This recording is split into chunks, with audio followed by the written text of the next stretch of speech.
I feel like I was pretty lucky because I know some people that, were excommunicated from their families. I know some people that were kicked out of their homes.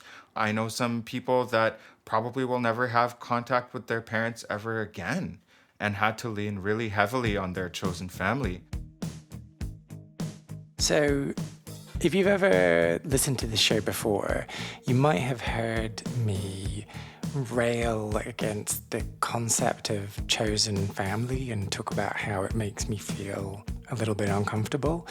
And to be totally honest, I kind of thought that I was basically just really jealous of anyone who happened to have found a chosen family, because that was not my experience and that's not something that's ever happened to me. But I had a bit of a moment of realization in this week's conversation. And I think now the reason that the concept makes me feel a little bit icky is because it's almost always spoken about as this wonderful, idealized, romanticized thing that everyone should aspire to, when actually the only reason that the concept exists is due to necessity, right? Like, chosen family isn't something that people went out looking for in the first place. It was just how they survived when their real family rejected them. And so, yes, it is amazing. And yes, people are lucky to find these chosen families. But I think it's that rose-colored glasses view of it that makes me feel a bit uncomfortable. Or maybe I am just jealous and I'm coming up with some fancy reason to hate on it. Who knows? Anyway, I had this epiphany when I was talking to this week's guest, the singer-songwriter Jem. We sat down to talk about the barn in Toronto, Canada. And along the way, we talk about being in the grips of religion, running away to the big city, and the importance of his chosen family, which is where this epiphany came from and why I started off with that little monologue. Oh, and before we get into this episode, if you happen to be listening to this on Spotify, did you know that you are now able to leave a comment about the episode or about the show within Spotify's app? If that is you and you've got something to say, then I would love to hear your thoughts. Maybe even what your thoughts are on the concept of chosen family. My name is Kay Anderson. This is Lost Spaces, the podcast that celebrates memories from lost queer venues. And why don't we get into it?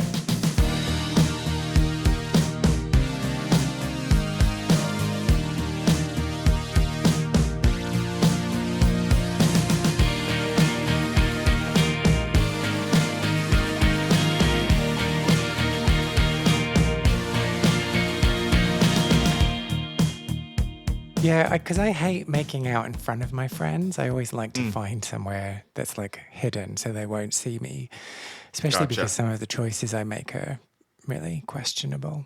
I mean, as long as it's not questionable to you and as long as you're having a good time. No, it's questionable to me as well, but it's it's questionable to you as well. I'm not going to be fussy. I'm in a hurry. Let's make out. You're funny. Yeah, I guess that when I look at it, when I'm going out on Church Street or sort of in those spaces, I'm not necessarily like going to, I guess, like find people to hook up with. It's more so like spending time and like catching up with friends. And I don't know. I just feel like I'm not the type of person that has a lot of game or like would have the nerve to like walk up to someone that I found attractive. It's more so if I see someone that I find attractive, like I can't look at them or even say hi. So do you wait for them to make the first move? Usually there are no moves made. I don't have much like success in gay bars, really. Like for me, like all the connections that I make are mostly through apps. But and so it's not that you don't see someone that you fancy. It's that you see someone that you fancy, but you're too afraid to shoot your shot. Yeah, always. Aww. I'm very shy. I don't know why I feel sorry for you, sorry. It's just a reality. Thank you for, I appreciate your pity. It's an interesting thing though, isn't it? Because like, In ye olden days, before we had these other options, we would have to get to a point where we were like, oh, I hate this, but I'm going to just have to do it because I've got no other option. And so Yeah. you'd have to pluck the bravery from somewhere. And now you don't have to. So is that going to make us less brave? It's a bit Yeah. like how I never make phone calls anymore because I don't have to make phone calls. And so Mm, now I'm terrified of making yeah. phone calls.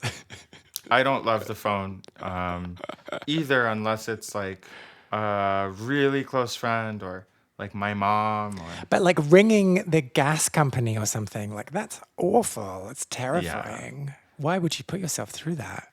We don't like that. Yeah, a lot of things that two things that have sort of gone out of style are phone calls and doorbells.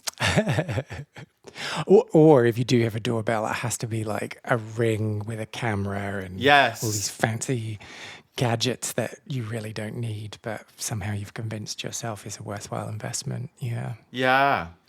Just the other day in my neighborhood, actually, someone came up on my neighbor's porch and started like smashing a few things that they had Oh, around. And like, I don't know, a bunch of different things happened. But like, I guess he was able to get it all on video. well, okay, maybe I need to retract my statement about ring doorbells. I just think they're unnecessarily fancy. That's all. They are very fancy. I mean, I don't have one. Nor I. Nor I. So, what led you to Toronto? Funny story. I was, I think, 4.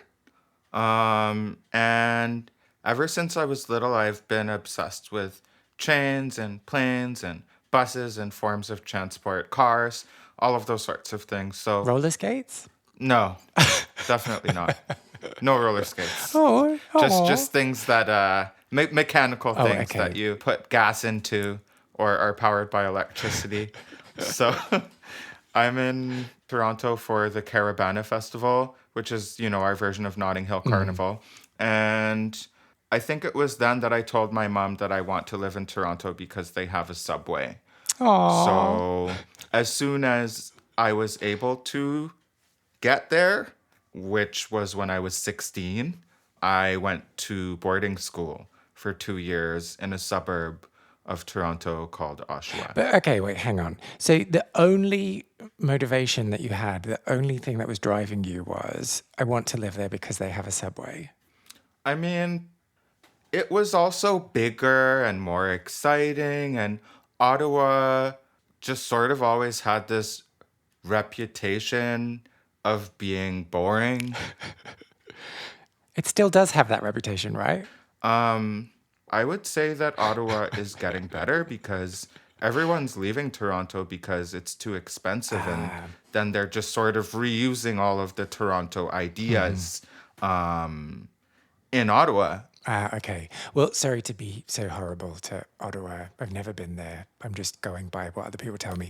Right, back to I Toronto. mean, it's fine. Do you It's fine. remember? Ottawa's used to it. So you show up in Toronto when you're 16 because you're going to boarding school. Do you remember your first impressions of the city as a 16-year-old when you were on the cusp of adulthood? Uh, I would say it was just very exciting because this school that I went to, right? We weren't really allowed to leave the campus very often. It was very, very strict, and there were a lot of rules. And I'm trying to remember even why I was really allowed or how often I was allowed to go downtown, but it was always such a big sort of production. And, I would go in a group of Yeah, yeah. people and we would get on the GO train. We would go to the mall because, at that time, the mall was a thing. The mall is so not a thing anymore. The mall is terrible now. Like, they don't have anything. You have to Ooh. order everything Wait, okay, online. okay. I think we're getting off topic. Like, I am right there with you. Malls, trash, terrible, horrible places, but also kind of amazing, right? Anyway, let's get on to topic. So, what impression did Toronto leave? Just that I needed to graduate and get there, Ah, you know? I needed to get out of Oshawa. I needed to get out of this sort of like overbearing, strict Seventh day Adventist I don't even know what to call it. Oh, But I might have follow-up yeah, questions about Seventh Day Adventism. Adventism? sure. And what was Yeah. going on in your life at this time? And in particular, what I'm really asking is about your identity. Mm, at that time, I was still, and it's funny because it's like when I talk to aunties or uncles now, they're like, "Oh, I knew that you were gay since you were like 4," you know. But me and my parents were sort of, I guess, the last to know. Oh. So, Well, so when you say last to know, then it hadn't occurred to you yet, or there was that. no, not at all. I was still dating Uh girls. huh. I was wearing all of my like super long t-shirts because that was like in fashion at the time and baggy jeans. I have some hilarious pictures that I could show you. But wait. Just because you were wearing baggy jeans, like, what's that got to do with not knowing you're gay? Well, see, that's the thing. It's like I was trying very hard to fit this mold that I felt like I was supposed to sort of like fit into. Yeah. So at the time, my identity had to do with and was lined up with, the music I was listening to and what everyone else was wearing and, trying to play basketball, just trying to be a 16-year-old black, straight appearing Yeah. person. You talking about trying to fit in, trying to conform to what you thought was expected of you. Is this you in hindsight recognizing that about yourself, or were you consciously at the time trying to fit in? Uh, I think this is a hindsight thing. I think then I was sure that I was doing what I was supposed to do. Yeah. It's funny. I look back in some old files that I have on my computer, and one thing that was popular to do at the time was like 20 questions or 50 questions, you Oh, know? yeah. Oh, yes. And then you'd send it to people and you'd be like, 20 people need to respond to this. Otherwise, there's going to be a curse on your family. Yeah. Oh, Exactly. amazing. So, yeah, I remember reading over that. And, it's like, where do you see yourself at 30? And that version of me saw myself at 30 married to a woman with probably a few kids and probably, I don't know, just like living a Seventh day Adventist lifestyle and going to church because, that was my world. My dad is now the head elder of a Seventh day Adventist church, which is one step below the pastor. So, he has keys to the church and he preaches. My brother is also training to become a pastor. Ah. So that was a big part of my identity too, you know? So then when did the breadcrumbs start appearing for you? Like, when were you like, oh, maybe heterosexuality is not for me?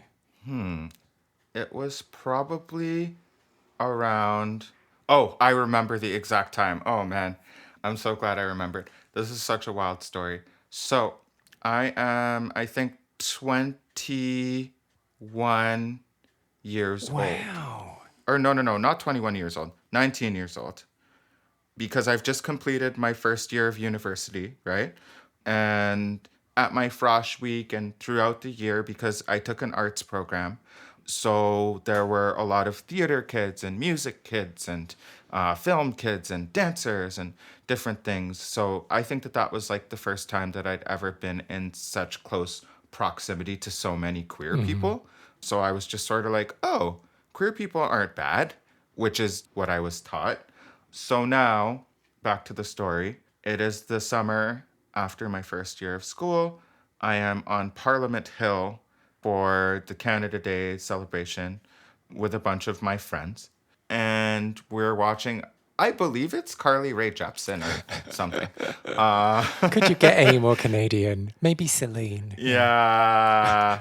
Yeah. So watching the concert, and then in the distance, I sort of see this person, and I'm like, huh, this person looks kind of familiar. I wonder why. And then he turns his head to talk to someone, and then I see like the full sort of like almost side profile and a little bit more of his face. And then in that moment, I realize that he's this boy that I went to elementary school with, that I was obsessed with, but didn't really like understand the obsession at the time. Like, he lived around the corner from me, like in the same neighborhood, and I would ride my bicycle past his house just to sort of like almost like spy on him and see what he was doing. So yeah, in that moment, I realized it was him, and I was like, oh my goodness, oh no, oh no, because like I felt that like deep attraction because like he'd grown from this young guy in elementary school into this like 19-year-old. Oh man, like he was just so, oh man. And I started to get butterflies, and I started to have a bit of almost what I think was a bit of a panic attack. And I turned to my friends and I was like, I have to go. And then I just ran, and I ran and I ran and I ran and I ran. And I got on the bus, and I took the bus home, and yeah, I felt like sick to my stomach. I wanted to throw up. I was like, oh no, this can't be happening to me. And so did you recognize what the butterflies meant? And that's why you Right were away. like, this shouldn't, okay. This shouldn't be happening, because I think at the time I might have even been I always had this like really close friend, and we dated. We would hook up every once in a while. And this person's female. Yeah. And it's Yeah. funny because when I came out to her, she's like, "What took you so long?" She just sort of like laughed at me. Oh, so what you're saying is you were kind of seeing her at this time, and that's Yeah. why there were additional. Yeah, okay. Ooh. So, okay, you get on this bus, you go home. What are the feelings and what's the reverberations of that moment over the next few days? I don't know if I even remember, but I'm sure it would have been disdain, a lot of worry. Like, how am I gonna explain this to my parents? What am I gonna do? I think that it just sort of like ruminated in my brain a little bit. So now it's the summer after, and I distinctly remember lying in bed like with a really close friend, and she looks over at me and she's like, Jem, this summer I'm gonna make a plenty of fish account, and I'm gonna find a boyfriend. And then I looked over at her and I said, I'm gonna make a plenty of fish account and find a boyfriend. Oh. So that was when I sort of, I guess, made the conscious decision to really just sort of take a leap and see how things felt and stop running away. How did it feel to have shared that with someone? Oh, it felt nice because it's like you want to have at least, one or two people that you can be completely 100% yourself with, and you're not, having to be on, or because, I feel like I was like on for the rest of the world at that time. So could we just change topic quickly? I wanted to pick up on what you've just said, but also on what you said earlier about religion, and just wanted to get a sense from you about how your relationship with your parents and how being a Seventh-day Adventist influenced that whole process, that coming out. Well, I think that it definitely encouraged me to not come out as gay right away because, like, growing up, there had actually been a man in my church. He sang beautifully. He was like very talented, but everyone bullied him so relentlessly that he ended up leaving the church. And I'm not proud to say, I was a little bit of a part of that, because So when you say bully, like, what do you mean? like made fun of him and teased him and Oh, things like that, for like what he would wear and all of those sorts of things. oh, gee, okay.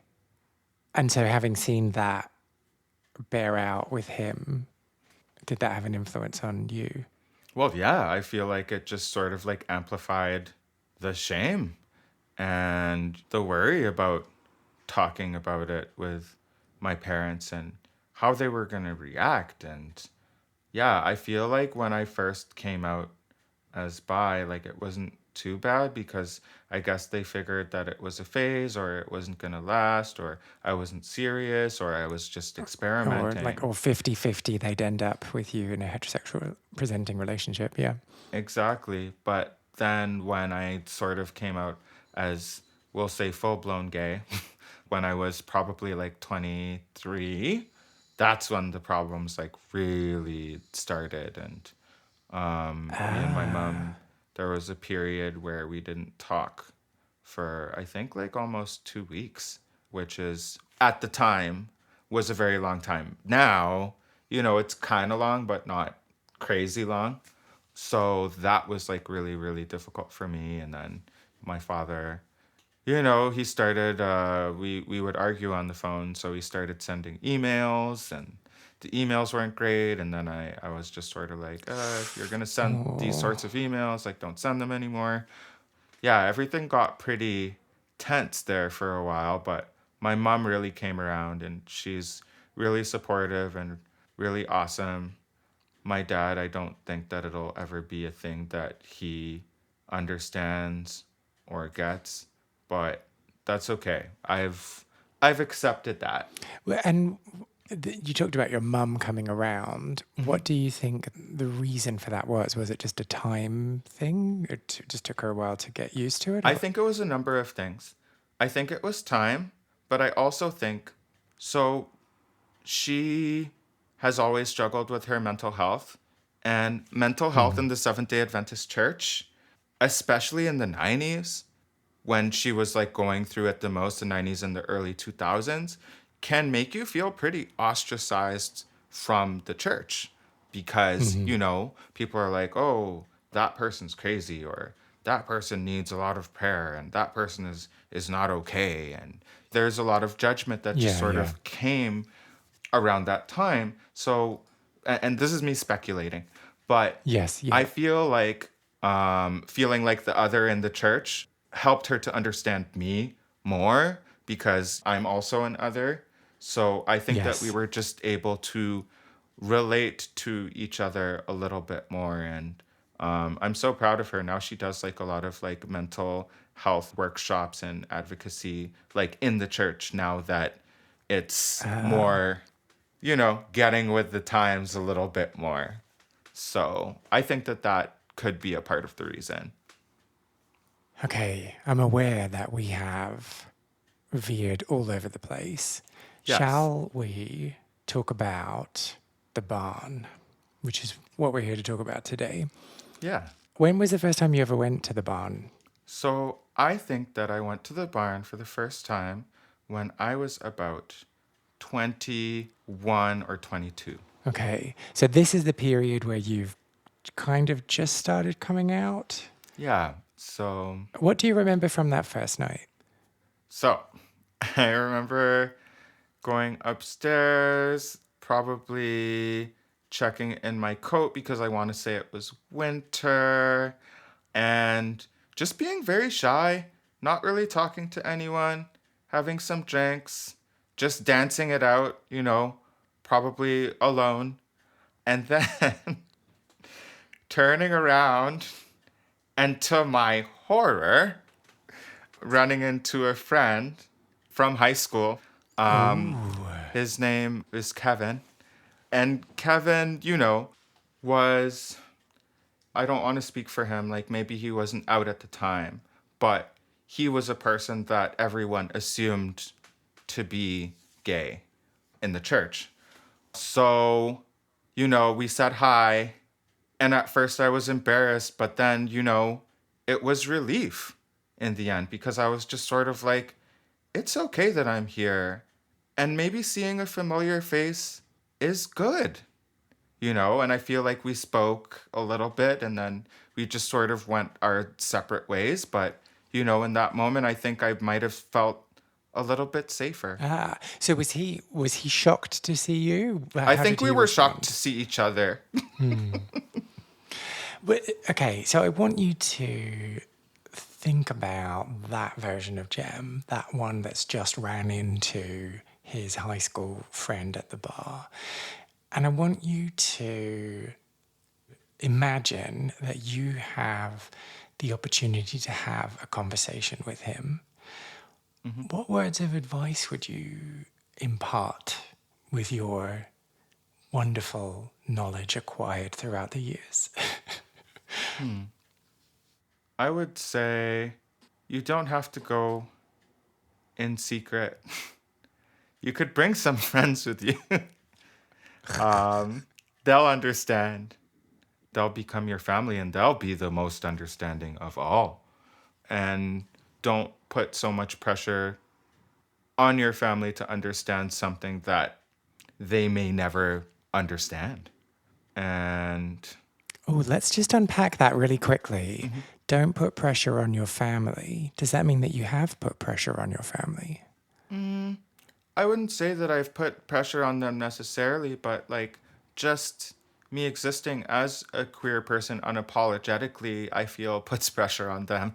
You know, I can remember my mom saying to me on the phone, what am I supposed to do? What am I supposed to tell my friends? She was just sort of like, but like, what about me? And I was just sort of like, what about me? I'm the one that's sort of like going Well, through yeah. the thing. That doesn't really make sense. Well, that doesn't sound like you putting pressure on her, though. That sounds like her guilt tripping you. Yeah, I feel like as parents that have Seventh day Adventism just sort of like deeply rooted in their identity, I feel, and some people might not agree, but I feel like I was pretty lucky because I know some people that, were excommunicated from their families. I know some people that were kicked out of their homes. I know some people that probably will never have contact with their parents ever again and had to lean really heavily on their chosen family. So, though it did take a little bit of time for her to come around, I am really grateful for the relationship that I still have with my mother, you know? Yeah, yeah. And sorry if I seem as though I'm oversimplifying things. I get that human beings are complicated. Things are always a bit muddier than they should be. I'm just picking up from you, though, that you feel as though your existence is somehow an affront to them. Yeah. I'm like the only queer person in my family. This is something that they haven't necessarily had to navigate before. The only out queer person in your family. Correct. There you go. Thank you. But yeah, I mean, but you shouldn't have to bear the burden of them navigating that. Yeah. I feel like at one point I definitely was bearing the burden of it, but I feel like I let go of it a little while ago because at the end of the day, I have my given family for certain reasons to continue on my culture and, lean on for certain things. But then also, I have my chosen family, which is also really helpful. So I feel like I was able to just recognize the difference between those two things at a fairly young age and not put the pressure on my given family to do a job that my chosen family does better. If that makes sense. That makes absolute sense. Do you think that maybe the consequence of that, though, is that you have put, intentionally or unintentionally, a greater distance between you and your family? Yeah, I definitely have. And I mean, I feel like moving to Toronto was another big part of that. I think that my life would look very, very, very different if I had stayed at home and I hadn't gone away for school. But then to sort of counteract that, as a child, I was always putting distance between me and my family. I would go for like really, really long bike rides all of the time alone. I was always just sort of like escaping as far as I could for as long as I can remember. And then when I got a taste of that when I went to Kingsway, I was like, oh, I kind of actually like this. So I think that the distance actually did a lot of good because when I go home now, I feel like it's a little bit lighter because I'm not so involved on the day-to-day like mechanics or like up to date on everything completely that is happening, and they are happy just to have me like for that period of time, like just to sort of like have me around. Then I can go away again and then I come back again and they're like, oh, we're so happy that he's home, sort of thing. Though I'm about to start spending a lot more time at home and starting in December. So we'll see if I'm singing that same tune then. But I don't think that the distance is bad, and I think that absence does make a heart grow fonder. Like I think that that's very true. Yeah, I'm not. I mean, I'm not talking about the physical distance. I'm talking Mm-hmm. about the emotional distance, and Mm. it's possible that I'm working through some things as part of this conversation. So, sorry. Mm-hmm. No, that's okay. Again, that's what it's all about, right? Different perspectives and realizing different things. What are you realizing? Maybe it's less of a realization and more of a retreading. But there are so many gifts with queerness, and I don't ever think, oh, I wish I could undo this, and I wish I could be heterosexual. But Mm-hmm. one of the drawbacks, one of the things that I think is less wonderful about being queer is this protectionism and this distancing and emotionally removing yourself from situations that you think are hard. And that's something that many of us learn from a very young age and then carry on throughout our adulthood. And sometimes that's out of necessity and sometimes that's out of habit. But I think it's sad. Mm-hmm. I totally do understand what you're saying. And yeah, this is more of like, it's a choice for survival. I think I used to let it get me bent out of shape at one point. But you can't get bent out of shape about things that you can't control. I just think that it's such a waste of energy. And I think that it's better to focus on things that you can control and then speak about it, and maybe you can make a difference and help somebody. Like maybe someone will hear this and stop trying to control their situations that they're going through. And yeah, it might be sad and it might be tough, but there are just so many other things that I feel like I could be focusing on, like creating really nice music for people to listen to, and having conversations with you, and just sort of like taking things at face value.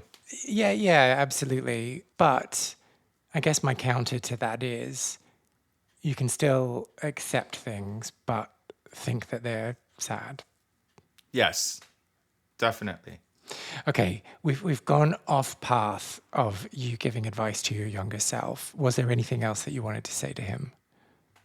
But maybe that's advice to too young a self.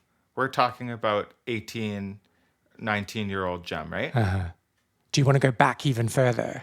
Yeah, I would say, because it's like, when I was in elementary school and high school, I was bullied for just, only playing, like I played classical piano all the time. And there was this one insult that someone said to me that actually really hurt me a lot. And they were like, you're just a gay piano player.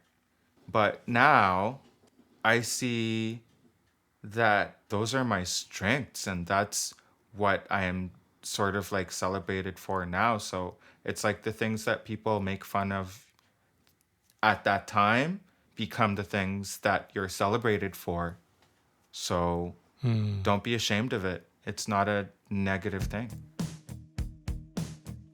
If you loved hearing Jem's story, then make sure you give him a follow on Instagram and send him some love. He can be found at Jem Sings, and that's J, the number 3M Sings. And if that makes no sense to you, then just look at the show notes for this episode. It is in there, I promise. You can also find me on Facebook, Instagram, and TikTok at Lost Spaces Pod. Once again, we've come to the end of our time together. I hope you have a fantastic week, and I will see you next week for more shenanigans and tomfoolery. My name's Kay Anderson, and this has been Lost Spaces.